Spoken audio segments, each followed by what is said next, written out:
Bonjour à tous, aujourd'hui on va classer 10 sources de protéines dans une tier list, let's go. En numéro 1, on aura la viande hachée de bœuf qui ira en tier A. C'est une viande qui est moyennement calorique, très riche en protéines et moyennement grasse.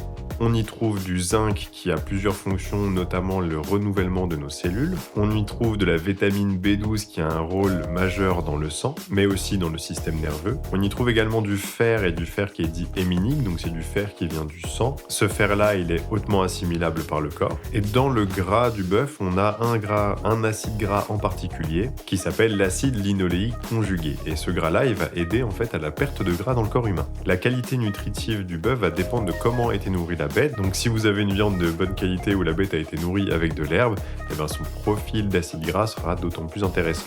Néanmoins, le bœuf, je ne peux pas le mettre en haut du classement car il présente des risques de cancer colorectaux accrus si on en consomme trop. Donc 1 à 2 fois par semaine, c'est très bien et c'est pour ça que ça ira en tier A. Les filets de poulet, ça va tout en haut, en S tier.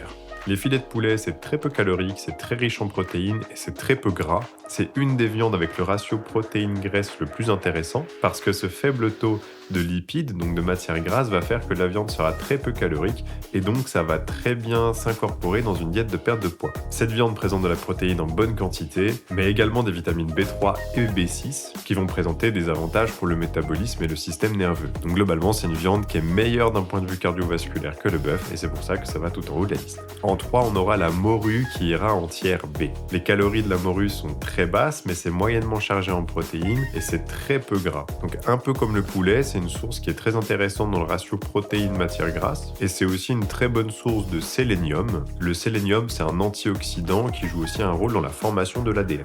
Pourquoi je le mets en tier B? C'est parce que par rapport à d'autres poissons, il ne présente pas des avantages, notamment d'avoir beaucoup d'oméga 3, qui est un acide gras qui est extrêmement bénéfique pour le corps. Donc globalement, c'est une bonne source de protéines qui est très peu calorique, mais ça va pas apporter grand chose d'autre, donc c'est pour ça que ça ira en tier B. D'autant plus que la morue peut parfois être difficilement digérable pour certaines personnes. Certaines personnes vont avoir mal au ventre en mangeant ce poisson, et comme tous les poissons, il peut y avoir des parasites, donc il faut très bien le cuire. En 4, on aura la viande de canard et notamment les filets qui iront en tier C.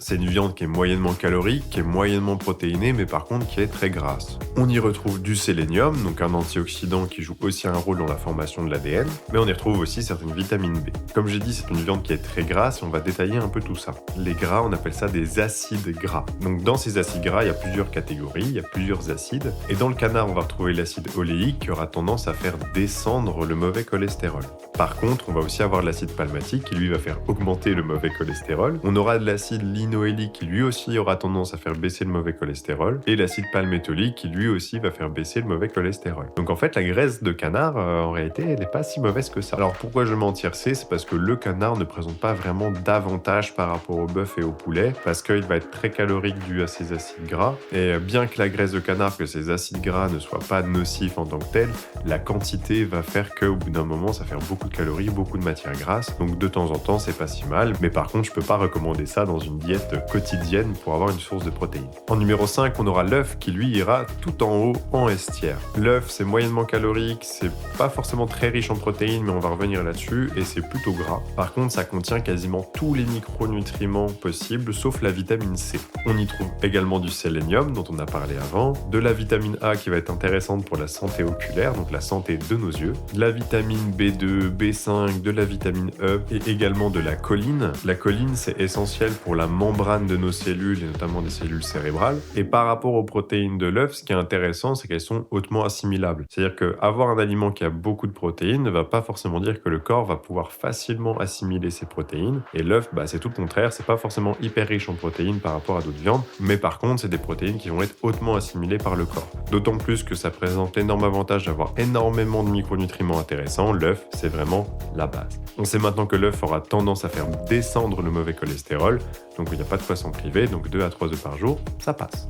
On continue en 6e position avec le jambon qui ira tout droit en tier C. Alors le jambon, c'est pas si calorique que ça, c'est pas si riche en protéines que ça non plus, et c'est plutôt gras. On y trouve du sélénium, dont on a déjà parlé, on y trouve également de la vitamine B1 qui joue plutôt un rôle au niveau de la peau, du manganèse qui va avoir un rôle sur la formation des os et de certains tissus conjonctifs, donc dans les articulations, et de la carnosine qui va réduire la sensation de fatigue. On y trouve également tous les acides gras que j'ai déjà cités, donc oléique, palmatique, mais également linoléique. Alors pourquoi le jambon, je le classe en tiers C? C'est parce que c'est pas la viande en elle-même qui a un problème, mais c'est plutôt la façon dont on a de la produire. Donc déjà, il y a souvent beaucoup de sel qui est ajouté, et le sel, c'est un facteur d'hypertension. Également, on va avoir des additifs pour la conservation, qui soient le nitrate ou le nitrite. Même sur les emballages où il y a marqué sans nitrite, conservation sans nitrite, globalement, le processus de transformation de la viande va pas être très sain, et c'est encore plus le cas sur les jambons qui vont être fumés. Le traitement et le fumage du jambon pourraient augmenter le risque de cancer. Donc c'est pas une mauvaise viande en soi, mais c'est la façon dont on la prépare dans l'industrialisation qui est un problème. En 7e place, la côte de porc qui elle ira en tiers B.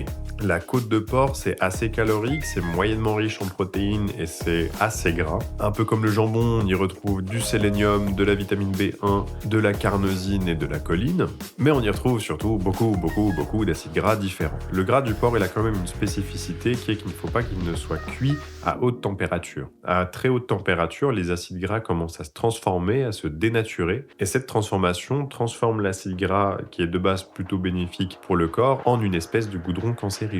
Donc faites attention, le porc, il ne faut pas le cuire à trop haute température, mais globalement, c'est une viande qui est plutôt intéressante et qui présente des avantages dans ses micronutriments, donc c'est pour ça que ça ira en tiers B. En 8e place, on revient sur du poisson avec le saumon, et lui, il ira tout droit en S tiers. Le saumon, c'est un poisson qui est moyennement calorique, moyennement chargé en protéines, par contre qui est très gras. Mais cette source de gras, elle est hyper bénéfique parce que le saumon, parmi tous les aliments qu'on voit aujourd'hui, c'est vraiment la source d'oméga 3, donc d'un acide gras qui est très bénéfique pour le corps, la meilleure, la plus performante de la liste. Les oméga 3, c'est un gras qui est très présent dans le saumon, mais aussi dans l'huile d'olive par exemple. Il va augmenter le bon cholestérol, il va avoir des bénéfices sur la pression artérielle, il aura beaucoup d'effets anti-inflammatoires et il va assister à beaucoup de création d'hormones. Dans le saumon, on va aussi retrouver de la vitamine D qui, quand on habite en Franche-Comté, nous manque pendant les 3/4 de l'année. La vitamine D, on la sécrète au soleil, elle va aider à fixer le calcium et absorber le phosphore dans le corps. Elle a aussi beaucoup de rôle par rapport à la fatigue, et très souvent, quand on prend de la vitamine D en hiver, on sent un regain d'énergie. Dans le saumon, on aura aussi de la vitamine B12, du sélénium qu'on a déjà parlé, et cette molécule dont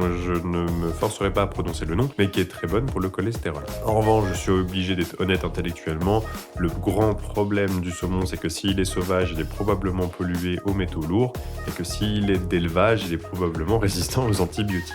Donc, malgré le fait que ce soit une excellente source nutritive, il faut en limiter l'apport à 1 fois par semaine, c'est très bien pour limiter de trop se polluer, surtout si c'est du saumon sauvage aux métaux lourds. Par contre, il est tellement intéressant nutritivement parlant que je ne pouvais pas le mettre en dessous de S tiers, il faut juste en mesurer sa consommation. En numéro 9, on aura le salami, mais qui va un peu représenter toutes les charcuteries possibles, et lui, il ira tout droit en tiers D. Bon c'est hyper calorique, c'est très peu riche en protéines, et c'est mais alors très gras. On peut quand même noter la présence de vitamines B1 et B12 en général dans ce genre de produit, mais c'est extrêmement gras, très souvent extrêmement salé, donc encore une fois un excès de sel va créer de l'hypertension et de la rétention d'eau. Il y a beaucoup d'additifs et de conservateurs dans ce genre de produit, donc vraiment c'est un aliment qui peut passer de temps en temps dans un sandwich, mais par contre on peut pas le considérer comme une option viable pour avoir des protéines au quotidien. Et pour finir, on va parler de la saucisse qui ira rejoindre le salami en tiers D. C'est un peu le même constat, c'est pas très intéressant d'un point de vue ratio matière grasse protéines, très gras, beaucoup d'additifs, très peu d'intérêt nutritionnel, bref,